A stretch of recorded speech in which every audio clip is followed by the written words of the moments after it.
প্রিয় বন্ধুগণ, রিজিক বন্ধ। আজ থেকেই এই আমল খুলে যেতে পারে ভাগ্যের দরজা। রিজিক ইনক্রেস দোয়া।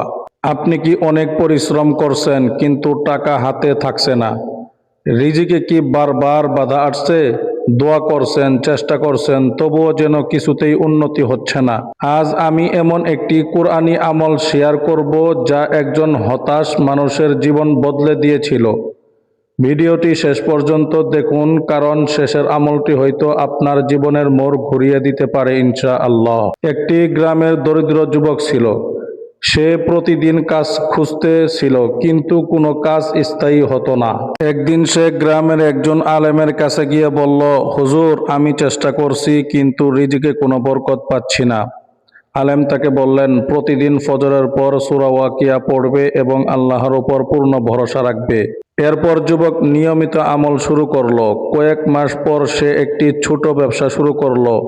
ধীরে ধীরে তার ব্যবসায় বরকত আসতে লাগলো। সে বুঝতে পারলো রিজিক শুধু পরিশ্রমের নয়, বরং আল্লাহর বরকতেও বৃদ্ধি পায়। কোরআনের দলিল সূরা তালাকের ২-৩ নম্বর আয়াতে মহান আল্লাহ পাক রব্বুল আলামিন বলেন, ওয়ামাই ইয়াত্তাকিল্লাহা ইয়াজআল লাহু মাখরাজা ওয়া ইয়ারযুকুহু মিন হাইসু লা ইয়াহতাসিব। অর্থ, যে ব্যক্তি আল্লাহকে ভয় করে, আল্লাহ তার জন্য উত্তরণের পথ বের করে দেন এবং তাকে এমন উৎস থেকে রিজিক দেন যা সে কল্পনাও করতে পারে না। সুবহানাল্লাহ। হাদিসের দলিল, হাকি শরীফের শুআবুল ঈমান অধ্যায়ে রাসূল সাল্লাল্লাহু আলাইহি সাল্লাম বলেন, মান করা সূরাতুল ওয়াকিআতি কুল্লা লাইলাতিন লাম তুসিবুহু ফাকাতুন আবাদান।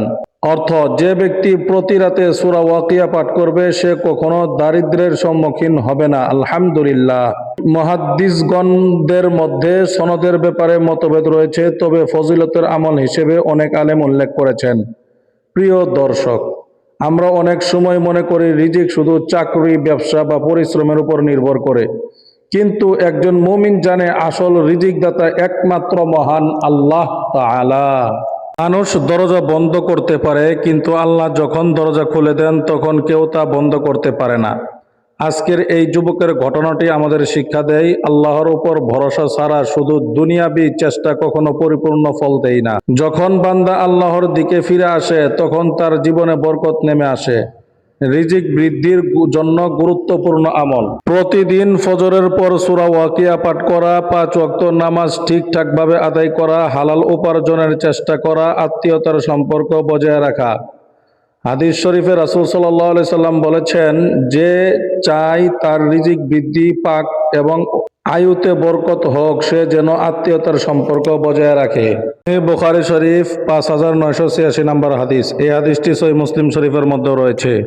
আরেকটি গুরুত্বপূর্ণ বিষয় হলো সদকা করা। অনেক মানুষ মনে করে সদকা দিলে সম্পদ কমে যায়, কিন্তু রাসূল সাল্লাল্লাহু আলাইহি সাল্লাম বলেছেন, সদকা সম্পদ কমায় না, বরং সদকা সম্পদ বাড়ায়। সহিহ মুসলিম শরীফের 2588 নম্বর হাদিস। বরং সদকা আল্লাহর রহমত ও বরকত ডেকে আনে। প্রিয় ভাই ও বোনেরা, আজ থেকেই এই 3টি আমল শুরু করুন। সূরা ওয়াকিয়া পাঠ করুন, আত্মীয়তার সম্পর্ক বজায় রাখুন, নিয়মিত সদকা করুন। আল্লাহ চাইলে আপনার রিজিকে এমন বরকত দেবেন যা আপনি কল্পনাও করেননি। আপনি যদি বিশ্বাস করেন আল্লাহই একমাত্র রিজিক দাতা, তাহলে কমেন্টে লিখুন, আল্লাহ আমার জন্য যথেষ্ট। আর ভিডিওটি শেয়ার করুন যেন অন্য কোনো হতাশ মানুষও উপকৃত হতে পারে। আর চ্যানেল লাইট অফ দোয়া সাবস্ক্রাইব করতে ভুলবেন না।